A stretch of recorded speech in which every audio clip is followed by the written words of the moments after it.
23 नवंबर 2023 गुरुवार के दिन करीब 400 वर्षों बाद एक दिव्य और दुर्लभ संयोग बनने जा रहा है, क्योंकि इस दिन सभी एकादशियों में से सबसे बड़ी एकादशी देवउठनी एकादशी पड़ने जा रही है।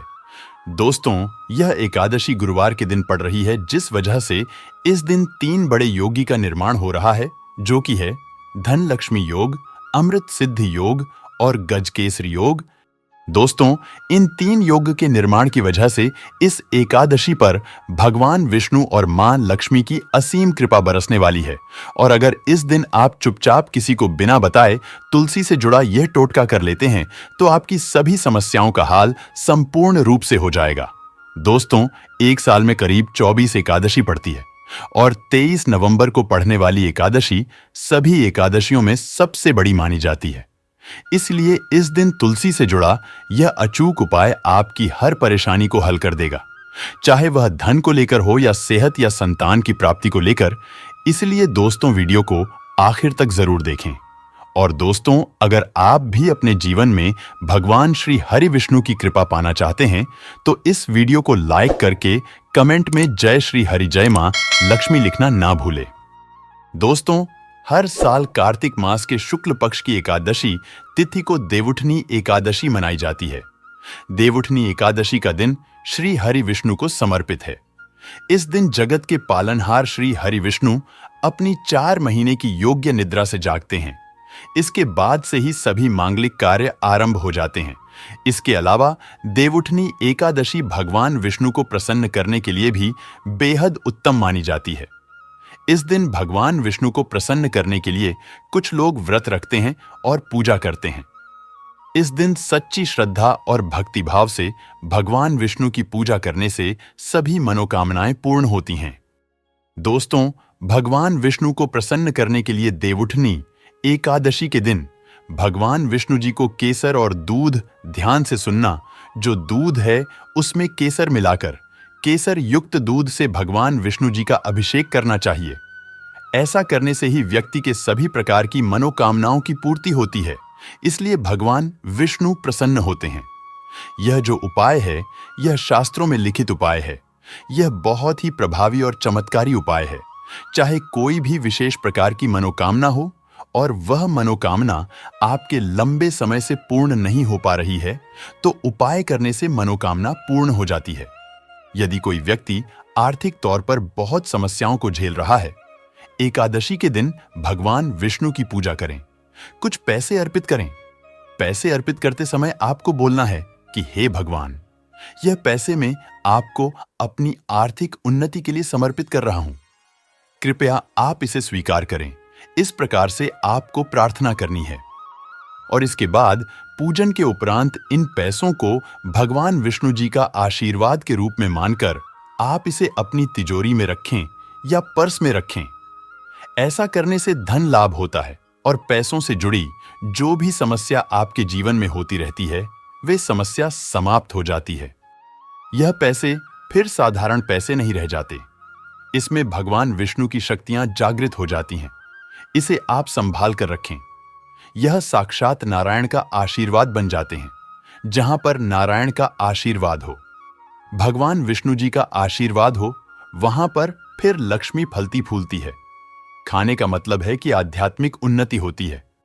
दोस्तों, देवउठनी एकादशी के दिन भगवान विष्णु जी को तुलसी के पत्ते के साथ सफेद रंग का भोग जरूर अर्पित करें। हो सके तो खीर या सफेद रंग के मिष्ठान भगवान विष्णु जी को भोग लगाना अति उत्तम होता है। ऐसा करने से धन में वृद्धि होती है, क्योंकि जो माता लक्ष्मी है, यह सफेद वस्तु की तरह बहुत जल्दी आकर्षित होती है। खासकर माता लक्ष्मी को खीर बहुत प्रिय है। सफेद रंग के दूध से बने मिष्ठान होते हैं। वह माता रानी को बहुत प्रिय है। तो अगर आप भगवान विष्णु जी को चढ़ाते हैं, तो इससे मां लक्ष्मी आपके घर में स्वयं ही बिना कुछ बोल ही आ जाती है और आपके घर की आर्थिक परेशानियों को दूर करती है और भगवान विष्णु भी प्रसन्न होते हैं। दोस्तों, हम कई बार आप लोगों को बता चुके हैं कि धन देने का अधिकार माता लक्ष्मी को है, अर्थात माता लक्ष्मी केवल धन देता है। लेकिन किसको देना है, कितना देना है, देना है, यह काम भगवान विष्णु जी करते हैं, क्योंकि भगवान विष्णु जी को पालनहार कहा जाता है। संसार के जितने भी जीव जंतु है, सबका पालन करने का दायित्व रखा है। भगवान विष्णु जी किसके कर्मों में कितना धन देना है, यह निर्णय लेते हैं। इसलिए भगवान विष्णु को जितना ज्यादा हो सके देवउठनी एकादशी के दिन प्रसन्न करने का प्रयास करें।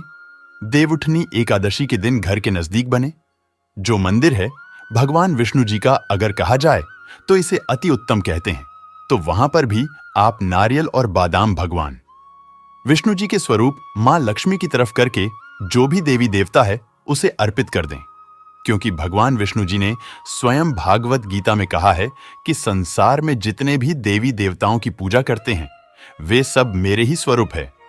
इससे आपके रुके हुए भी वे पूर्ण हो जाते हैं और उनका परिणाम आपको तत्काल मिलता है। दोस्तों, आपके आसपास के मंदिर है, वहां पर संध्या काल के समय में नारियल और बादाम का उपाय जरूर करना। बादाम की संख्या 5 रखना है। साथ ही वीडियो में लिए जानते हैं कि एकादशी में किन बातों का विशेष रूप से आपको ध्यान रखना है, आप सफल हो जाएंगे। सफलता प्राप्त करने के लिए कौन सी विशेष जानकारियां हैं और उपाय हैं, लिए जान लेते हैं। दोस्तों, देवउठनी एकादशी पर तुलसी विवाह अगर आप करते हैं तथा अगर विष्णु जी का आप पूजन करते हैं तो विशेष रूप से कुछ आपको सावधानियां रखनी चाहिए, या फिर आप हो सके तो यह उपाय जरूर करना, यह सावधानी जरूर बढ़ाते। दोस्तों, तुलसी के पौधे के चारों तरफ आपको स्तंभ जरूर बनना चाहिए, फिर तोरण जरूर सजाना चाहिए। रंगोली से अष्टदल कमल जरूर बनाएं। शंख चक्र और गाय के पर, यह तीनों चीज जरूर बननी चाहिए। ऐसा माना जाता है कि इस दिन शंख चक्र और गाय के पर बनाए जाते हैं तो उसे से घर में भगवान नारायण तथा माता लक्ष्मी अस्थायी रूप से वास करती हैं। उनकी दिव्य शक्ति सूक्ष्म रूप से आपके घर में वास करती है। तुलसी के साथ आंवले का गमला जरूर लगाना, उनके साथ आंवले का पूजन जरूर करना, क्योंकि अव्वल को भगवान विष्णु जी अर्थात नारायण जी के रूप में माना जाता है और तुलसी माता को लक्ष्मी जी का स्वरूप कहा गया है। जिस प्रकार नारायण के बिना तुलसी अधूरी है, उसी प्रकार तुलसी के बिना नारायण भी अधूरी है। अर्थात भगवान जो नारायण है यह अव्वल के स्वरूप में विराजमान होते हैं और माता तुलसी जो है यह लक्ष्मी का स्वरूप कही गई है, यह माता तुलसी के रूप में विराजित है। इस दिन हो सके तो तुलसी का 5 उपचार पूजन करना है तो दक्ष श्री का मंत्र तुलसी का आप जरूर जपना। दोस्तों, माता तुलसी जी इसे बहुत प्रसन्न होती है। इस दिन घी का दीप और धूप जरूर दिखाना। सिंदूर, रोली, चंदन और नए विद्या 4 चीज हैं। यह तुलसी माता को चढ़ाने से माता अखंड सौभाग्यवती का प्रदान देती है। पुरुष चढ़ाते हैं तो ऐसे पुरुष के जीवन में फिर विष्णु जी की कमी नहीं होती है, अर्थात धर्म की कमी नहीं होती। ऐसे पुरुष धर्म के मार्ग में चलने वाले होते हैं। धन की कमी कभी नहीं होती। हो सके तो इस दिन तुलसी माता को वस्त्र अलंकार, शोभित वस्त्र अलंकार आपको भेंट करना है। दोस्तों, लक्ष्मी जी का अष्टोत्तर या दामोदर स्तोत्र, यह जो पाठ कह गए हैं यह आपको जरूर करना चाहिए। तुलसी के चारों ओर दीपदान जरूर करें। ऐसा माना जाता है कि जो भी व्यक्ति तुलसी को एकादशी की तिथि में दीपदान करते हैं, चारों तरफ, तो ऐसे व्यक्ति को मृत्यु के पश्चात कभी भी अंधेरे की प्राप्ति नहीं होती। खाने का मतलब है कि आप जो दीपदान करते हैं वह दीप प्रकाशित होते हुए आपकी आत्मा को स्वर्ग तक पहुंचने में मदद करते हैं। हो सके तो दीपदान जरूर करें और दान करने से हमारे पूर्वजों की आत्मा को शांति मिलती है। जो हमारे पूर्वज जिन्हें किसी कारणवश स्वर्ग की प्राप्ति नहीं हो पा रही है, तो दीपदान करने से उन्हें स्वर्ग की प्राप्ति होती है। दोस्तों, एकादशी के दिन भगवान विष्णु जी को तुलसी जरूर चढ़ाने चाहिए। ऐसा माना जाता है कि इस दिन एक तुलसी का पत्ता चढ़ाने से 10,000 गोदान के बराबर की प्राप्ति होती है। लेकिन आज के दिन जान लीजिए, अर्थात इस दिन देवउठनी एकादशी के दिन गलती से भी तुलसी का पत्ता नहीं तोड़ा जाता, जो कि पेट आपको पहले से ही तोड़कर रखते हैं। जिन दंपतियों को संतान न हो तो उन्हें तुलसी नमस्तक जरूर पढ़ना चाहिए, इससे संतान की प्राप्ति होती है। तुलसी नमस्तक के पाठ से शीघ्र ही जिनके विवाह नहीं हो पाते हैं तो उनके शीघ्र ही विवाह हो जाता है, बल्कि जिनका कोर्ट कचहरी के मामले में कोई केस अगर चलता है तो वह समस्या भी दूर हो जाती है। दोस्तों, नए घर में तुलसी का पौधा इस दिन लगने से श्री हरि भगवान विष्णु जी बहुत प्रसन्न होते हैं और ऐसे घर में सभी प्रकार के मंगलकारी चीज प्रदान करते हैं। नौकरी पाने के लिए, कारोबार में तरक्की के लिए, या फिर हो सके तो अपने जीवन में उन्नति के लिए तुलसी का पौधा पी ले। कपड़े में बांधकर ओम फिश या दुकान के आसपास में जरूर रखें। इससे आपको नौकरी में, कारोबार में भी प्रमोशन मिलेगा। आपको हर कार्य में तरक्की मिलेगी। आप अपने घर में भी यह कार्य कर सकते हैं। तो दोस्तों, यह थे तुलसी से जुड़े कुछ उपाय जो आपको इस एकादशी पर जरूर करने चाहिए। वही दोस्तों, इस दिन भगवान विष्णु को प्रसन्न करने के लिए यदि विशेष उपाय किए जाएं तो विशेष फल मिलता है और सड़क की मनोकामनाएं पूरी हो सकती हैं। यह उपाय इस प्रकार है।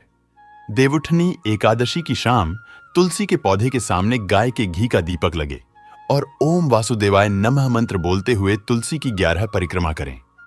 इस उपाय से घर में सुख शांति बनी रहती है और किसी भी प्रकार का कोई संकट नहीं आता। एकादशी पर ब्रह्म मुहूर्त में उठकर किसी पवित्र नदी में स्नान करें तो जीवन के सभी सुख प्राप्त होते हैं। इसके बाद विधि पूर्वक गायत्री मंत्र का जाप करना चाहिए। स्त्रियों के लिए यह स्नान उनके पति की लंबी उम्र और अच्छा स्वास्थ्य देने वाला माना गया है। यदि आप धन की इच्छा रखते हैं तो एकादशी पर समीप स्थित किसी विष्णु मंदिर जाएं और भगवान विष्णु को सफेद मिठाई या खीर का भोग लगे।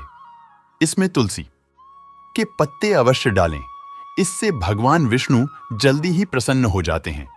एकादशी पर एक नारियल, थोड़े बादाम भगवान विष्णु के मंदिर में चढ़ाई यह उपाय करने से आपके जीवन के सभी सुख प्राप्त हो सकते हैं और अटके कार्य भी बन सकते हैं। एकादशी पर भगवान श्री विष्णु का केसर मिश्रित दूध से अभिषेक करें। यह करने से भगवान विष्णु के साथ माता लक्ष्मी भी प्रसन्न होती है और सड़क की हर मनोकामना पूरी कर सकती है। भगवान श्री विष्णु को पीतांबरधारी भी कहते हैं, जिसका अर्थ है पीले रंग के वस्त्र धारण करने वाला। एकादशी के दिन आप पीले रंग के कपड़े, पीले फल व पीला अनाज पहले भगवान विष्णु को अर्पण करें। इसके बाद यह सभी वस्तुएं गरीबों व जरूरतमंदों में दान कर दें।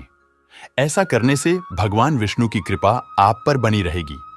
यदि आप निरंतर कर्ज में फांस जा रहे हैं तो एकादशी पर समीप स्थित किसी पीपल के वृक्ष पर पानी चढ़ाई और शाम के समय दीपक लगे पीपल में भी भगवान विष्णु का ही वास माना गया है। इस उपाय से जल्दी ही आप कर्ज मुक्त हो सकते हैं। इस दिन दक्षिण आवर्ती शंकर में जल भरकर भगवान श्री विष्णु का अभिषेक करें। इस उपाय से भगवान विष्णु और मां लक्ष्मी दोनों प्रसन्न होते हैं। धन की कामना रखने वाले साधक एकादशी के दिन नीचे लिखे मंत्र का 5 माला जाप करें। ओम रीम श्री एकादशी के दूसरे दिन किसी ब्राह्मण को भोजन करवर कर उसे दक्षिण वस्त्र आदि भेंट स्वरूप प्रदान करें। इससे आपको लाभ हो सकता है। एकादशी पर भगवान विष्णु की पूजा करें और पूजा करते समय कुछ पैसे विष्णु भगवान की मूर्ति या तस्वीर के समीप रख दें। पूजन करने के बाद यह पैसे फिर से अपने पर्स में रख ले। इससे धन लाभ होने की संभावना बन सकती है। काफी कोशिशें के बाद भी यदि आमदनी नहीं बढ़ रही है या नौकरी में प्रमोशन नहीं हो रहा है तो एकादशी पर 7 कन्याओं को घर बुलाकर भोजन कारण भोजन में खीर अवश्य होना चाहिए। कुछ ही दिनों में आपकी कामना पूरी हो सकती है।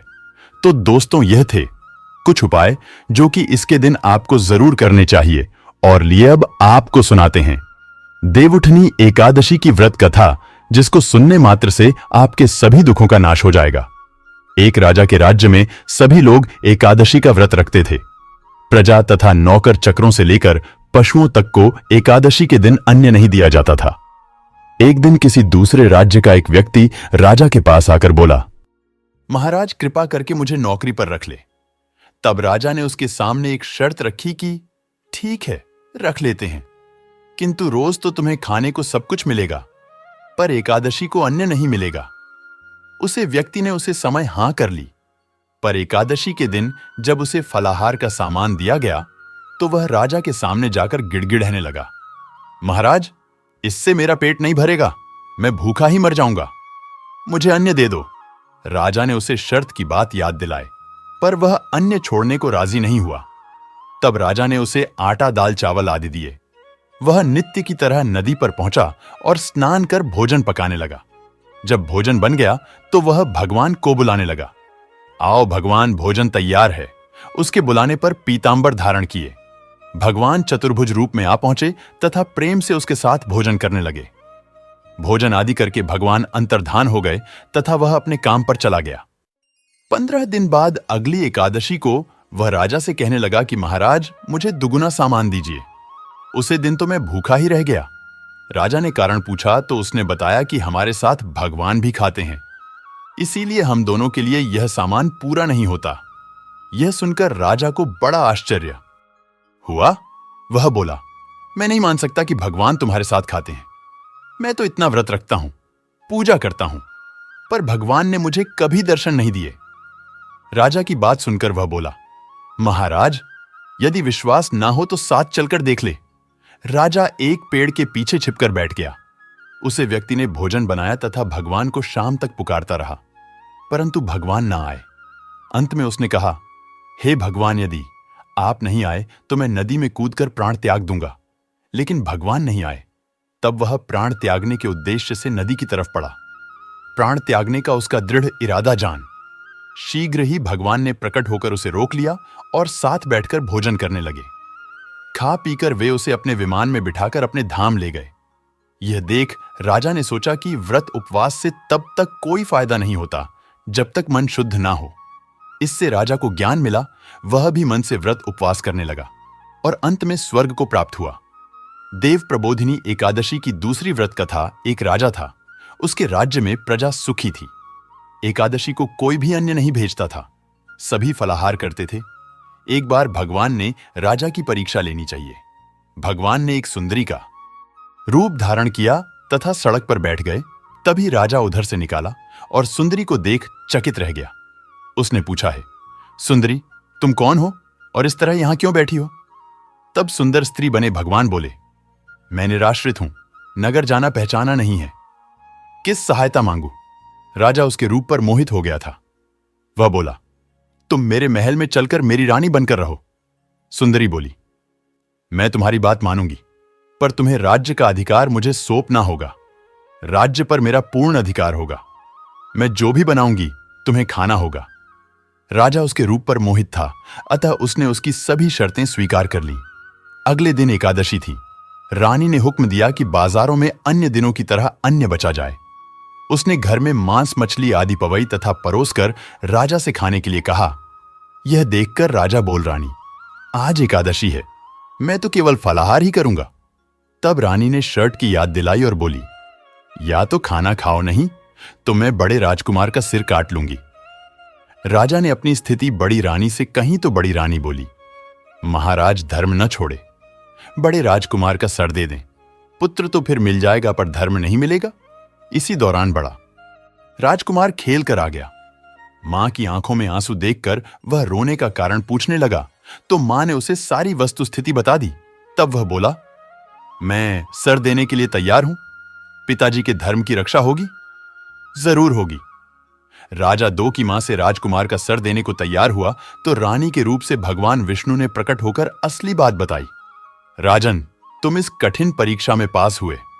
भगवान ने प्रसन्न मन से राजा से वर मांगने को कहा तो राजा बोला, आपका दिया सब कुछ है, हमारा उद्धार करें। इस समय वहां एक विमान उतरा। राजा ने अपना राज्य पुत्र को सौंप दिया और विमान में बैठकर परम धाम को चला गया। देवउठनी एकादशी की एक प्रमुख कथा शंखासर नामक राक्षस की है। शंखचूड़ ने तीनों लोकों में बहुत ही उत्पाद मचाया हुआ था। तब सभी देवताओं के आग्रह करने पर भगवान विष्णु ने उसे राक्षस से युद्ध किया और यह युद्ध कई वर्षों तक चला। युद्ध में वह असुर मर गया और इसके बाद भगवान विष्णु विश्राम करने चले गए। कार्तिक शुक्ल एकादशी के दिन भगवान विष्णु की निद्रा टूटी थी और सभी देवताओं ने भगवान विष्णु की पूजा की थी। शिव महापुराण के अनुसार पौराणिक समय में दैत्यों का राजा दंभ हुआ करता था। वह बहुत बड़ा विष्णु भक्त था। कई सालों तक उसके यहां संतान नहीं होने के कारण उसने शुक्राचार्य को अपना गुरु बनाकर उनसे श्री कृष्ण मंत्र प्राप्त किया। यह मंत्र प्राप्त करके उसने पुष्कर सरोवर में घोर तपस्या की। भगवान विष्णु उसकी तपस्या से प्रसन्न हुए और उसे संतान प्राप्ति का वरदान दे दिया। भगवान विष्णु के वरदान से राजा डैम के यहां एक पुत्र में जन्म लिया। इस पुत्र का नाम शंखचूड़ रखा गया। बड़ा होकर शंखचूड़ ने ब्रह्मा जी को प्रसन्न करने के लिए पुष्कर में घोर तपस्या की। उसकी तपस्या से प्रसन्न होकर ब्रह्मा जी ने उसे वरदान मांगने को कहा। तब शंखचूड़ ने वरदान मांगा कि वह हमेशा अजर अमर रहे, वह कोई भी देवता उसे नहीं मार पाए। ब्रह्मा जी ने उसे यह वरदान दे दिया और कहा कि वह बद्री वन जाकर धर्मध्वज की पुत्री तुलसी, जो तपस्या कर रही है, उससे विवाह कर ले। शंखचूड़ ने वैसा ही किया और तुलसी के साथ विवाह के बाद सुखपूर्वक रहने लगा। उसने अपने बल से देवताओं, असुरों, दोनों राक्षसों, गंधर्व, नागों, कीनन मनुष्यों तथा त्रिलोकी के सभी प्राणियों पर विजय प्राप्त कर ली। वह भगवान श्री कृष्ण का परम भक्त था। शंखचूड़ के अत्याचारों से सभी देवता परेशान होकर ब्रह्मा जी के पास गए और ब्रह्मा जी उन्हें भगवान विष्णु के पास ले गए। भगवान विष्णु ने कहा कि शंखचूड़ की मृत्यु भगवान शिव के हाथों लिखी है, आप उनके पास जाएं। भगवान शिव ने चित्ररत्न नामक गण को अपना दूध बनाकर शंखचूड़ के पास भेजा। चित्ररण ने शंखचूड़ को समझाया कि वह देवताओं को उनके राज्य लौटा दे, परंतु शंखचूड़ ने मना कर दिया और कहा कि वह महेश्वर से युद्ध करना चाहता है। भगवान शिव को जब यह बात पता चली तो वह युद्ध के लिए अपनी सेवा लेकर निकल पड़े। इस तरह देवता और दानव में घमासान युद्ध हुआ, परंतु ब्रह्मा जी के वरदान के कारण शंखचूड़ को देवता नहीं हरा पाए। भगवान शिव ने शंखचूड़ का वध करने के लिए जैसे ही अपना त्रिशूल उठाया, तभी आकाशवाणी हुई कि जब तक शंखचूड़ के हाथ में श्री हरि का कवच है और इसकी पत्नी का सतीत्व अखंडित है, तब तक इसका वध संभव है। आकाशवाणी सुनकर भगवान विष्णु वृद्ध ब्राह्मण का रूप धारण कर शंखचूड़ के पास गए और उसे श्रीहरि कवच दान में मांग लिया। शंखचूड़ ने वह कवच बिना किसी संकोच के दान कर दिया। इसके बाद भगवान विष्णु शंखचूड़ का रूप बनाकर तुलसी के पास गए। शंखचूड़ रूपी भगवान विष्णु ने तुलसी के महल के द्वार पर जाकर अपनी विजय होने की सूचना दी। यह सुनकर तुलसी बहुत प्रसन्न हुई और प्रतिरूप में आए भगवान का पूजन किया, ब्राह्मण किया। ऐसा करते ही तुलसी का सटीक खंडित हो गया और भगवान शिव ने युद्ध में अपने त्रिशूल से शंखचूड़ का वध कर दिया। तब तुलसी को पता चला कि वे उनके पति नहीं हैं, बल्कि वे तो भगवान विष्णु हैं। क्रोध में आकर तुलसी ने कहा कि अपने छलपूर्वक मेरा धर्म भ्रष्ट किया है और मेरे पति को मार डाला, अतः मैं आपको श्राप देता हूं कि आप पाषाण होकर धरती पर रहे। तब भगवान विष्णु ने कहा, देवी, तुम मेरे लिए भारतवर्ष में रहकर बहुत दिनों तक तपस्या कर चुकी हो। तुम्हारा यह शरीर नदी रूप में बदलकर गंडकी नमक नदी के रूप में प्रसिद्ध होगा। तुम पुष्पों में श्रेष्ठ तुलसी का वृक्ष बन जाओगे और सदा मेरे साथ रहोगी। तुम्हारे श्राप को सत्य करने के लिए मैं पाषाण बनकर रहूंगा। नदी के तट पर मेरा वास होगा। देव प्रबोधिनी एकादशी के दिन भगवान शालिग्राम व तुलसी का विवाह संपन्न कर मांगलिक कार्यों का प्रारंभ किया जाता है। हिंदू धर्म मान्यता के अनुसार इस दिन तुलसी शालिग्राम विवाह करने से अपार पुण्य प्राप्त होता है। दोस्तों, आपको हमारी वीडियो कैसी लगी हमें कमेंट में जरूर बताएगा। साथ ही वीडियो को लाइक करके चैनल को जरूर सब्सक्राइब कर ले। जय श्री हरि विष्णु, जय हो मां लक्ष्मी। दोस्तों, देवउठनी एकादशी की आपको शुभकामनाएं। अंत तक बने रहने के लिए आपका बहुत बहुत धन्यवाद।